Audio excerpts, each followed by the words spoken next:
This episode is sponsored by Warner Brothers Games. Hogwarts Legacy is a new role-playing game where you can experience life as a student at Hogwarts School of Witchcraft and Wizardry. Hogwarts Legacy is available now on PlayStation 5, Xbox Series X, and PC. For more info, head to the link in the video description.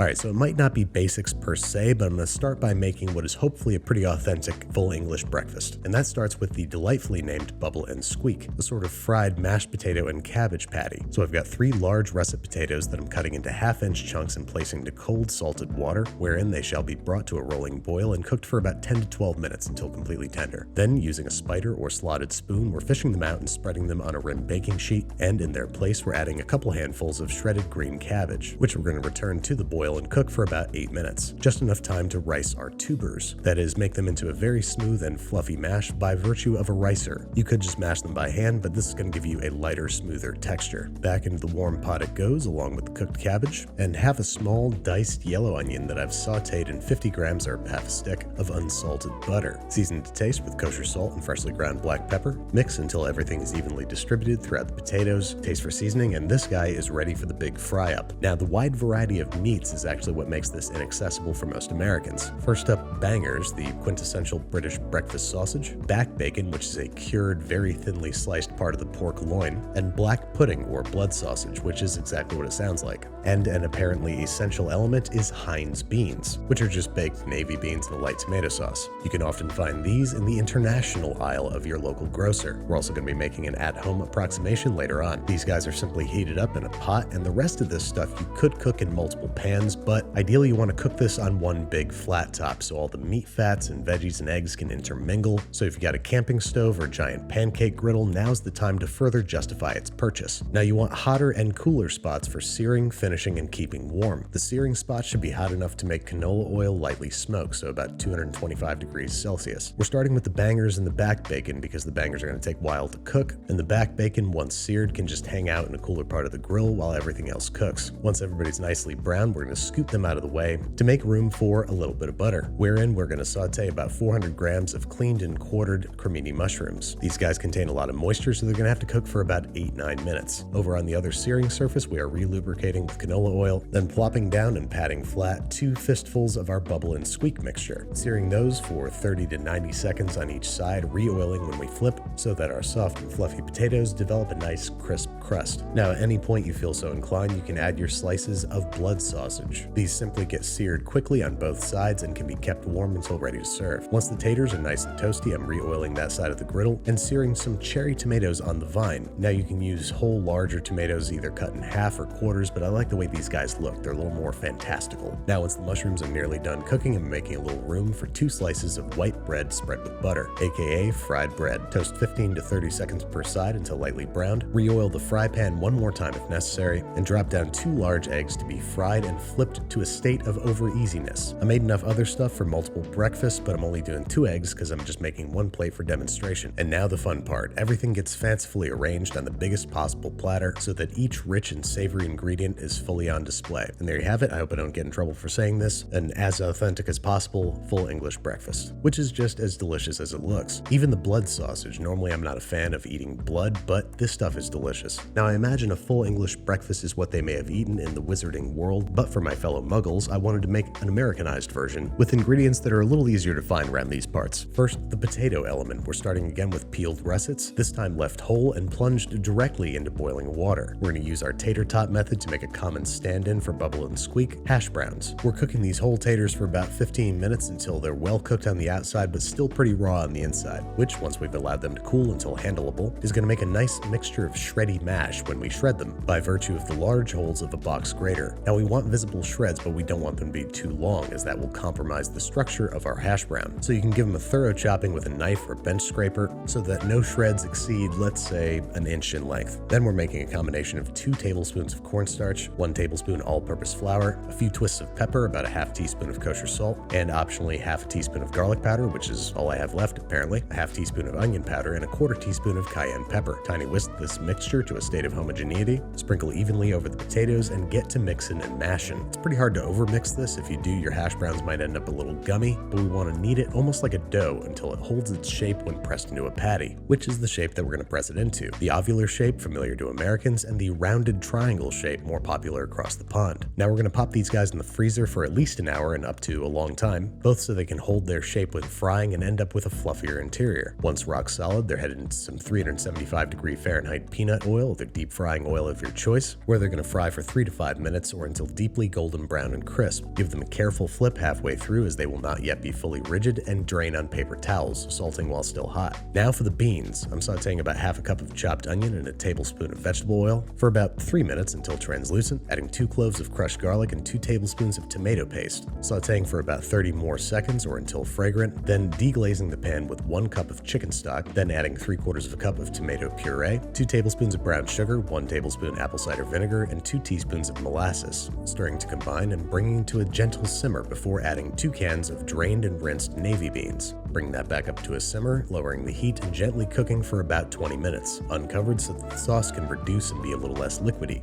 Cover and keep warm until ready to serve, because now it's time to meat. Our carnivorous stand-ins are going to be bacon, Canadian bacon, and breakfast sausage. Now to streamline things and to imitate the commingling of the flat top, we're baking the bacon and breakfast sausage in a 400-degree Fahrenheit oven for about 20 minutes, flipping the sausage about halfway through and baking until everything is cooked through and crisp. Then hopefully we should be left with a pool of hot bacon and sausage fat, into which we can pour our quartered mushrooms and arrange our thick, beefy slices of Roma tomato, making sure to flip to coat in bacon fat. Get this guy back in the oven and let it go for about 20 minutes. Halfway through, we're shuffling the mushrooms and flipping the tomato slices and shingling down some rounds of Canadian bacon. Return to the oven for the final 10 minutes, flipping the Canadian bacon after 5. Then all there is left to do is fry up our eggs in a big pool of bubbling butter. This time I'm going for sunny side up, covering if necessary to finish cooking the whites. Then it's time for the fun part again. This time I'm going for a sort of lateral layering, finishing things up with plain toast instead of fried bread for health. And there you have it, the full American